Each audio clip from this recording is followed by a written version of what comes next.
Great Debaters Contest is powered by Blaze, by Safaricom, the Youth Network.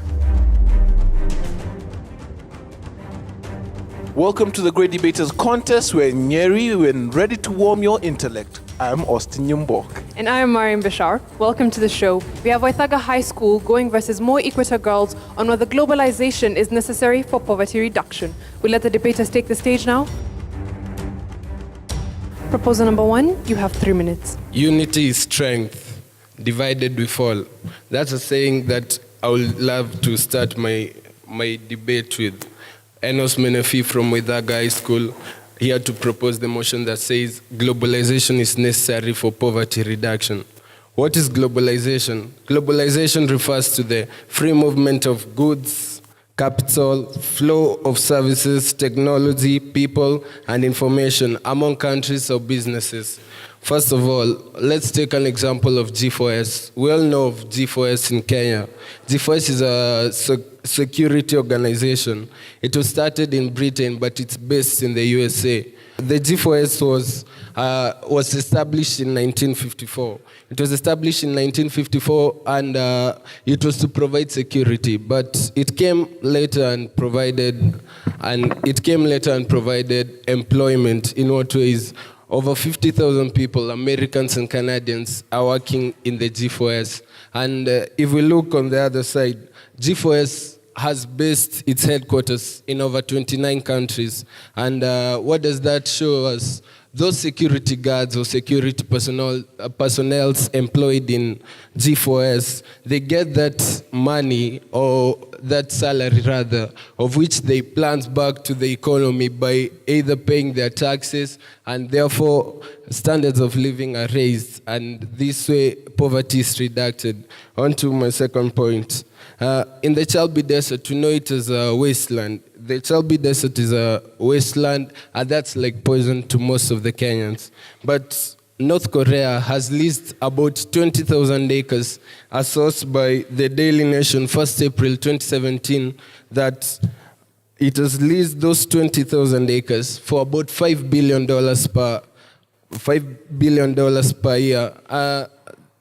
Perhaps, yes, the money will be paid to the sides of Chalbi, but where is Chalbi? Chalbi is in Kenya, for example. So when this money is paid to the economy of Kenya, we are able to bring development. By what way? This $5 billion won't just be focused on the sides of Chalbi. It will be brought back to Kenya, plunged into the economy, and in this way, standards of living are raised again. And what does this create? This reduces poverty. So this is a reduction to poverty. Thirdly, our phones are from Taiwan, machinery from Germany, and perhaps that petrol oil we run our vehicles from are from the Middle East. And our school uniforms, perhaps it's from that local supplier, that supplier who your principal trusts. So all these are brought from around the globe, and this is globalization. And when they are sold, they earn the country money, and this money is planned to the economy and reduces poverty. Thank you. And Opposition will hear your opening statements. You have 3 minutes. I want to oppose the motion that says globalization is necessary for poverty reduction. First, we have to know that globalization, different people define globalization to mean the worldwide reach, communication technology, and capital movements. That's technological. We can add up and say that globalization, it is the act of countries coming together to acting to be as par with one another, socially, politically, or economically, occasioned by technology.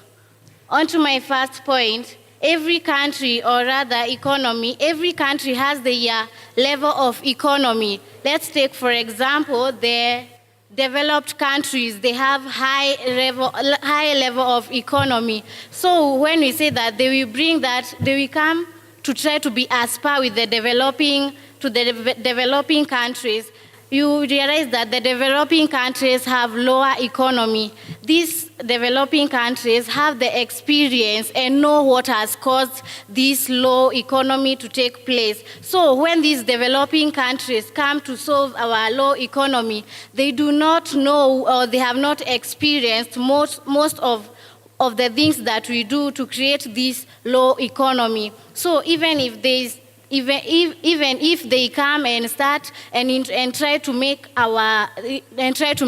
the developing countries' economy to be as far as theirs, there will be a lot of struggles. They may try different ways and they may fail. This is because the developing countries are not used to these developments, and this may not reduce poverty.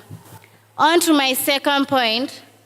The multinational companies that are brought up through globalization may like to offer employment vacancies and may go for the developing countries. Most of these developing countries do not have the skills. Why? You consider the system of the education. For example, here in Kenya, the 844, you get that most of the people, they only read or revise, like maybe for us, we only revise just because for the primary, there's KCPE, and after that, there's the KCSE. So those of who just went to school for the examinations, they're the ones who get that they are poor. So they did not acquire skills from school. They had gone to finish the exam, then after the exam, they're like, the exam is done. And then afterwards, you get that they are jobless as they say that they have gone to enjoy life. So my point is globalization is not necessary. What can change the developing countries? It's only themselves, they realize themselves and come up with something that is going to reduce poverty. Thank you. I am Grace Wakonyo-Muthe from Equator Girls High School. Thank you. We'll be hearing rebuttals, beginning with the gentleman. You have 3 minutes. A man with no sense of history is like a man without ears nor eyes. This is a famous quote by Adolf Hitler. I'm here to propose the motion which states that globalization is necessary for poverty reduction. For example, if you take Vietnam in the years 1990 to 1995 had disintegrated itself from globalization. And so they had limited the amount of rice to be exported from their countries abroad in those years. After the government realized the agony the farmers were going through, they eliminated the quota, and after that, the farmers were able to export their rice, and the demand for Vietnamese rice rose. And also its price consequently increased. This is through globalization. Without it, those farmers till date will have been suffering, and their rice will be having no value in the world market today.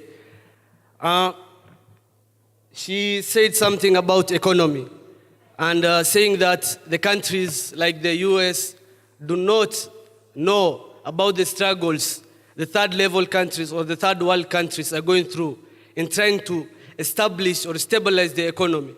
What I would like to tell her is that there is no way, you can't be telling me the US has been at its level of economy that it is today for years past, 100 years ago, meaning that they know about the struggles they had to get through. So that's why they are helping us out with the experience we're able to gain from them. On to my second point, globalization has helped in talent growth. This is sports, the Premier League. There's so many players, let me say African players, playing in the Premier League at high-profile football. One of the good examples is our very own Victor Wanyama. As you all know, he plays for Tottenham Hotspurs, and he gets a good deal of money for that. So what happens is that when he plays for Tottenham, he gets a good pay, he brings it back to his home country, and there's so many charitable acts he's doing back at home. Like, he influenced Celtic Charity Fund to visit Kenya. He is also planning to build a stadium in Busia. So what I mean is, imagine a situation where you have hundreds and thousands of Wanyamas from Kenya helping other millions in Kenya. It will be an advantageous position for us all. So if it were not for globalization, we would have been seeing Wanyama somewhere in Mudhurwa, not knowing that he could be the next superstar of tomorrow. So I would like to embrace globalization. I'm Mohammed Sadiq Umar from Weithaka Boys High School, living with Islamic greetings. Wassalamu alaikum wa rahmatullahi wa barakatuh. Opposition will hear your rebuttal. You also have 3 minutes. My name is Abigail Muthoni from Equator Girls.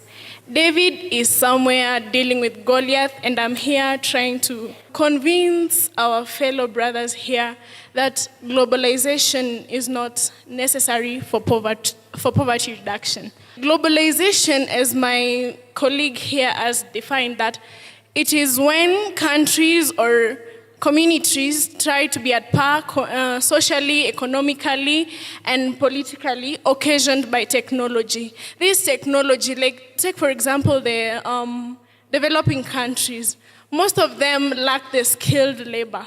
You bring us, let's say, these multinational companies have a branch maybe in Africa, and they need skilled people.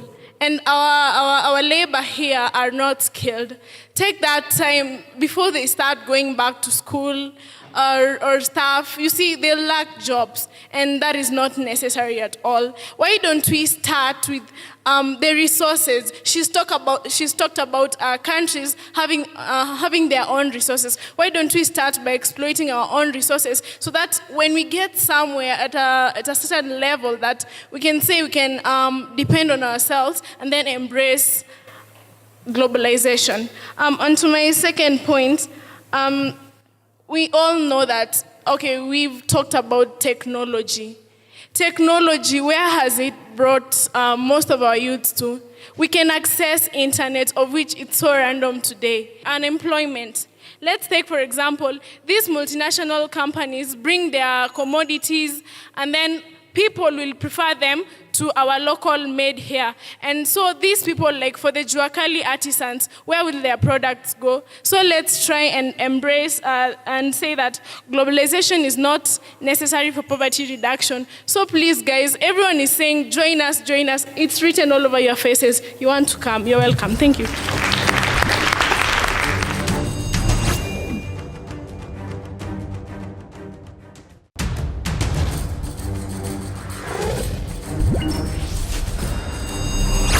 Proposition have been asked if ordinary citizens really do benefit from globalization, and the opposition have been asked that they stated that sometimes globalization causes people to be exposed to pornography, for example, on the internet. But how does that tie in with the issues of globalization and reduction of poverty? We'll have them respond. Third proposer, you have 3 minutes. Today will determine tomorrow, and yesterday was determined by today. My name is Weganjo Mwangi from Great Weithaka Boys, and I'm here to oppose the motion that says globalization is necessary for poverty reduction. On to the question. Del Monte, for example. Del Monte is not a Kenyan company. It came to Kenya to buy land, a land tender of almost 100 years, so that it can employ Kenyans here. It did not import workers, but imported workers. It made workers in Kenya to have employment. Coca-Cola, for example, is one of the greatest beverage. We all enjoy Coca-Cola, sipping that cool sensation when you're in a hot day. Employment, you're creating employment, bringing revenue to the country. You're also making us that we are also getting that revenue and that richness. We're also reducing poverty. It's creating a great revenue to Kenya. So on to my first point is that UN is the one that has come with sustainable development goals. The first one says no poverty, no poverty. What has it done? The World Bank. The World Bank funds third world countries that cannot be able to sustain their developments, countries that cannot be able to do anything. It's funding them, making them to feel they are really known to the map, funding them. My fellow proposers, this is not about that globalization. It's about little John. If his father gets fired from Coca-Cola, if his father gets fired from Del Monte, where shall little John get food? Where shall little John have that food to eat? Will that not bring poverty more? Will that not bring poverty more? That is the main question lying in our brains. That is what you should ask your fellow people. Globalization is necessary. For example, let's take, for example, Uganda. Uganda is a landlocked country. It depends on Kenya to import its things and export its things. As we use this Wayaki Way, Nakuru Highway, that is an infrastructure that is used. The Superhighway has really established that things from the rural areas, things can reach the rural areas from the ports. So the question is in your hand. Will you really support people who are saying Little John cannot have food? Will you support people who are saying Little John is not needed to see this globalization? Will you really support people like those?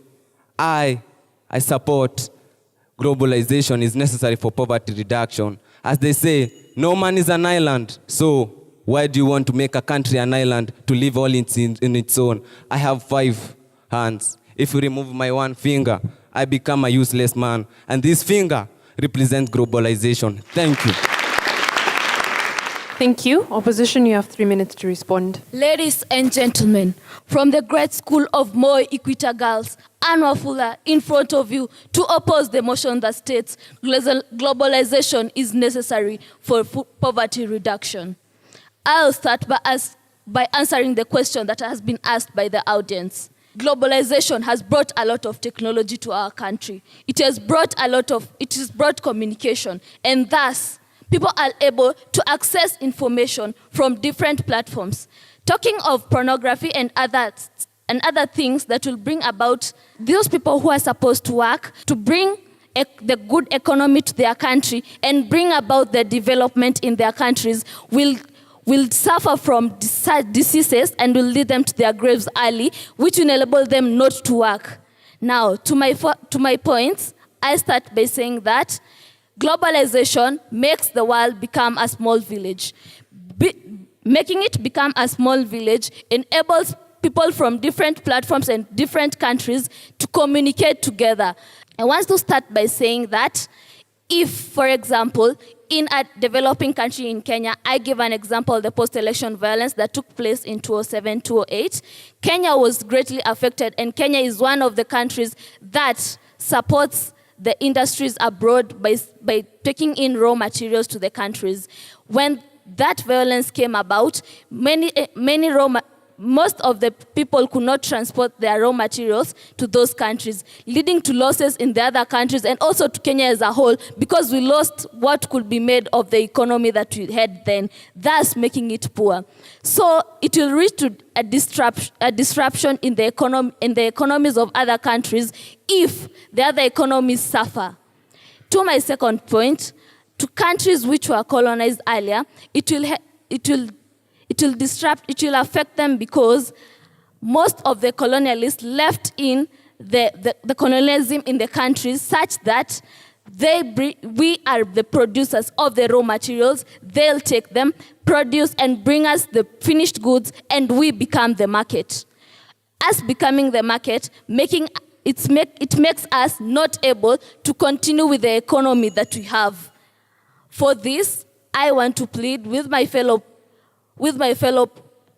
students and colleagues to join us to say that globalization is not necessary for the development of countries, and we need to find our natural resources and take them to greater heights. Thank you.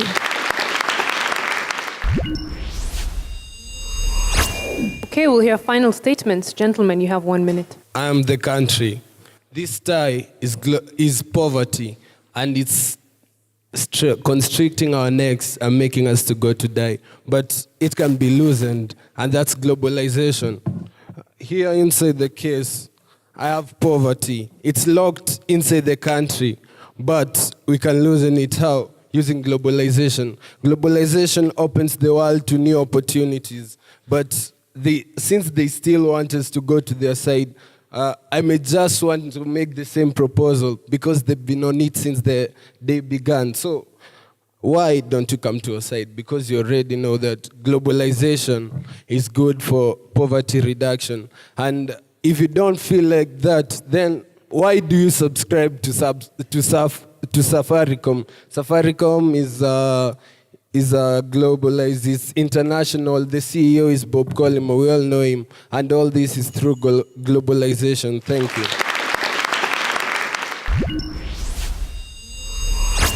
Okay, ladies, your turn. You have 1 minute. Why don't we use our natural resources to loosen this tie? Because instead of getting loans from maybe the World Bank to start to try and reach the level of other countries, why don't we start with our own resources? Thank you.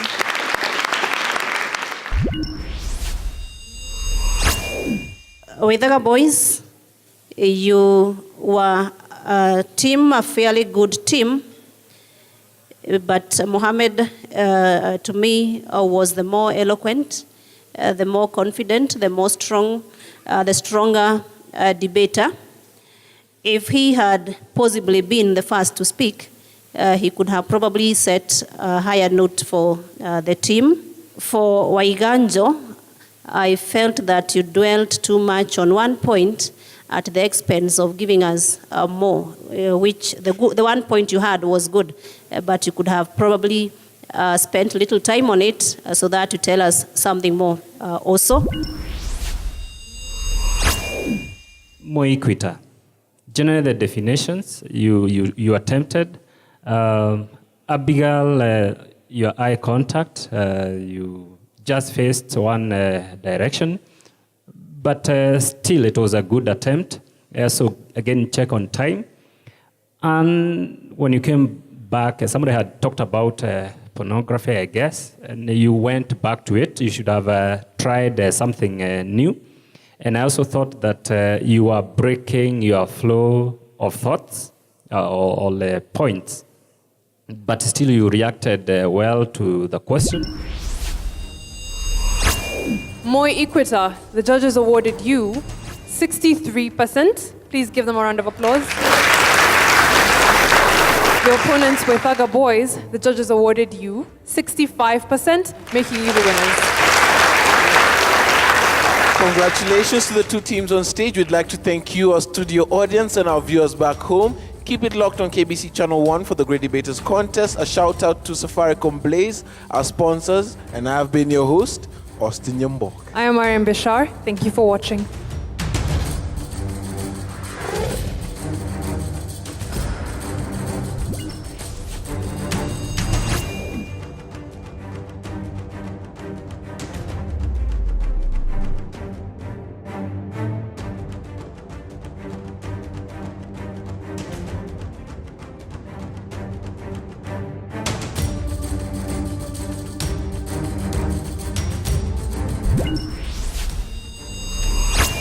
The Great Debaters Contest is powered by Blaze, by Safaricom, the Youth Network.